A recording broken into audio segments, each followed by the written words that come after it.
alle sammen, mit navn er Gitte. Jeg har YouTube-kanalen Sjov med Blomster. I dag vil jeg vise, hvordan jeg laver en forårssammenplantning. Hvis I kan lide videoen, og I gerne vil have notifikationer hver gang jeg laver en ny video, så husk at klikke på abonner og den lille klokke, der er ved siden af, og så vil I få en besked hver gang jeg lægger en ny video op.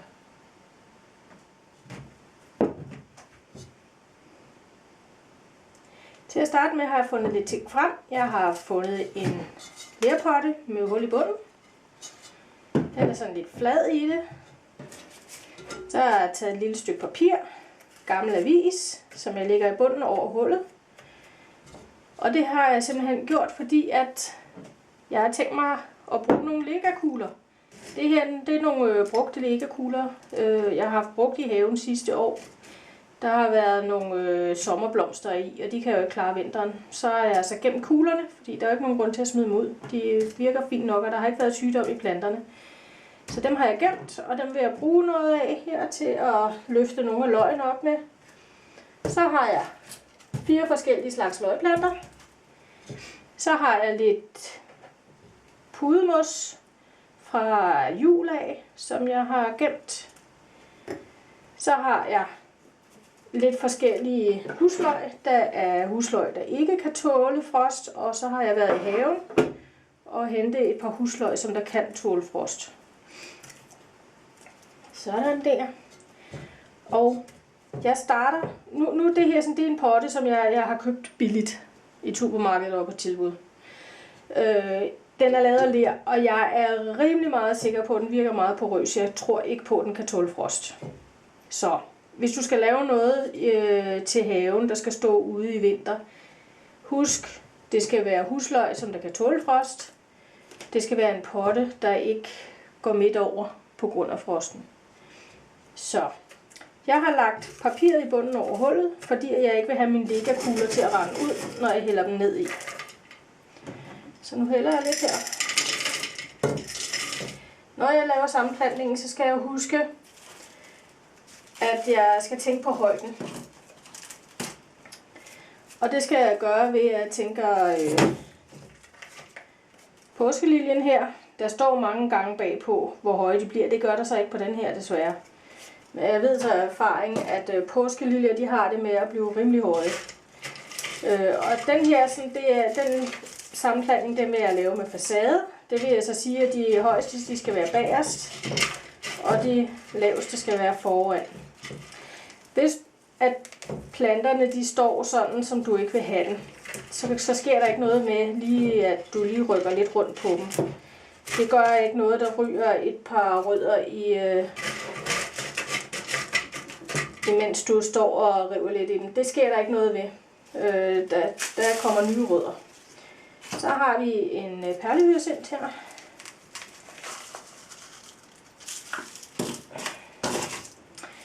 Og de bliver jo ikke ret meget højere, end de er i forvejen her. Og man kan godt lige tage noget af jorden fra. Jeg vil gerne have, at løgene de kan ses. Så jeg skubber lige lidt flere Lego-kugler ind under. Sådan der.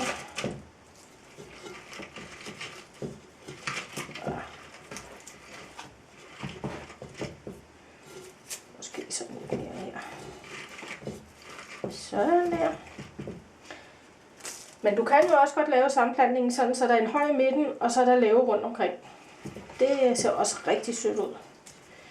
Du kan gøre lige hvad du vil faktisk, men det er bare synd, at hvis du sætter en høj plante foran, sådan så at den dækker for de andre.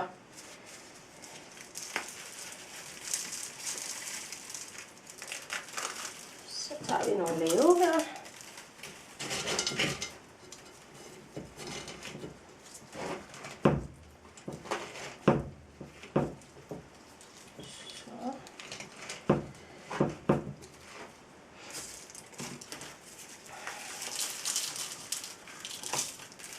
Det fryser godt det her.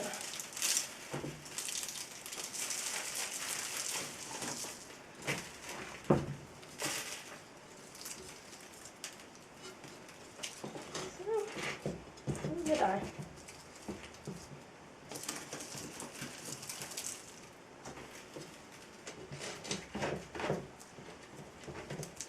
Så kan vi jo så godt tage det må sætte her hul. Sådan der.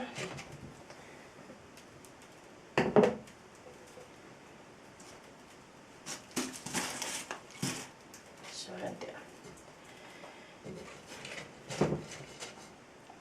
Jeg tager lige det her, som jeg har her. Det er faktisk orkidéjord.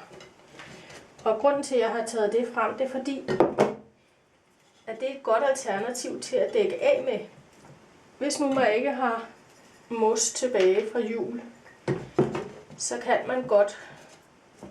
Nu er det lidt noget dumt, noget jeg har fået fat i her, fordi der er fyldt med næringsstoffer i. Mange gange, når man køber det, så er det bare sådan nogle små træflager, du får. Og det er faktisk rigtig pænt at dække jorden af med. Sådan lidt flis. Det gør man jo også i haven. Så, og i naturen, der ligger der jo også bark skrællet af.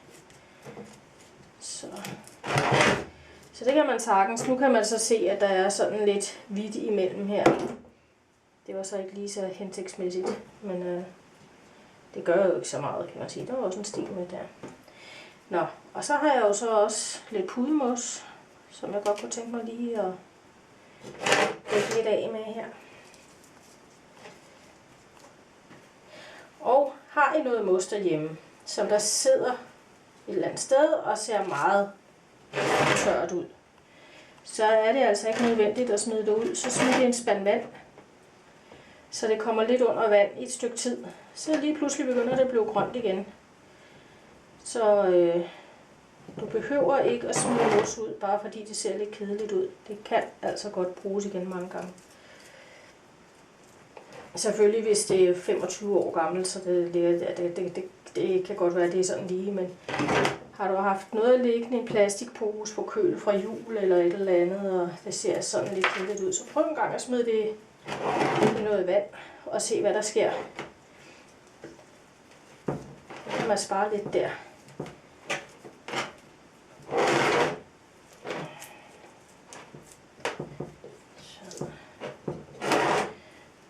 Så det her brune resteværk, det ligger jeg lige hernede under her.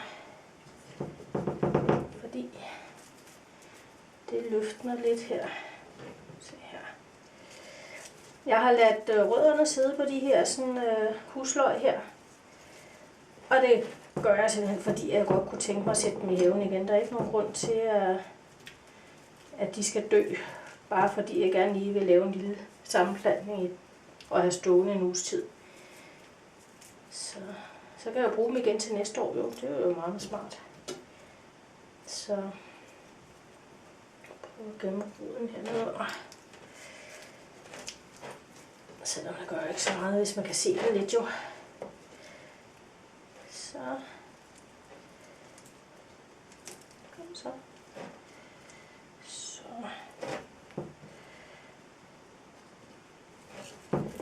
Sådan der. Nu har jeg lidt mere der.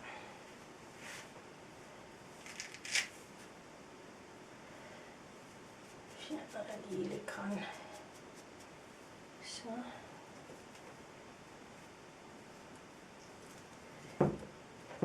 Så.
knækker noget her. Det var synd.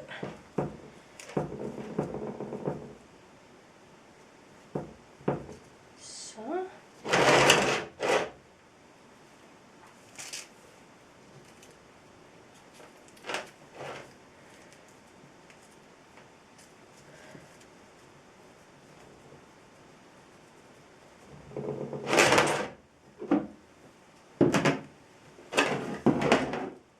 Sådan der.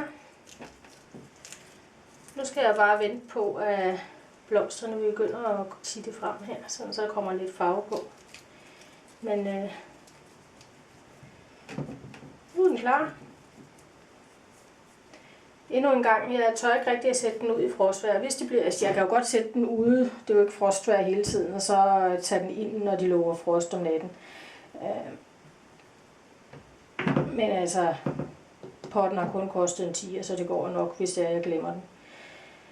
Og de planter, der står i, de kan godt tåle frost, så det store er jo ikke gjort ved det. Så. Men sådan der. Men husk altid, hvis nu at I skal lave sådan en sammenplantning, der skal være hul i bunden. Fordi hvis du sætter den ude, og der ikke er hul i, de her sådan løg her, de kan altså ikke tåle at stå i vand. Og når det regner, og det står ude, så bliver potten hurtigt fyldt med vand, selvom du ikke synes, det regner ret meget. Og så rådner de simpelthen, og så er det lige til at smide ud, og det er jo synd. Så husk hul i bunden, selvom det også er lidt irriterende, hvis du har den stående inde, og den lige skal vande, og sådan noget, det løber ud. Og så. Men så sæt den i håndvasken et stykke tid, og lad den dryppe af. Så, og de behøver jo ikke så forfærdeligt meget vand, for de har jo deres løg at leve af. Og når de er afblomstrede, så sætter du dem bare ud i haven, og så har du blomster i mange år fremadrettet. Så en rigtig god lille gardinegave, synes jeg. Værsgo.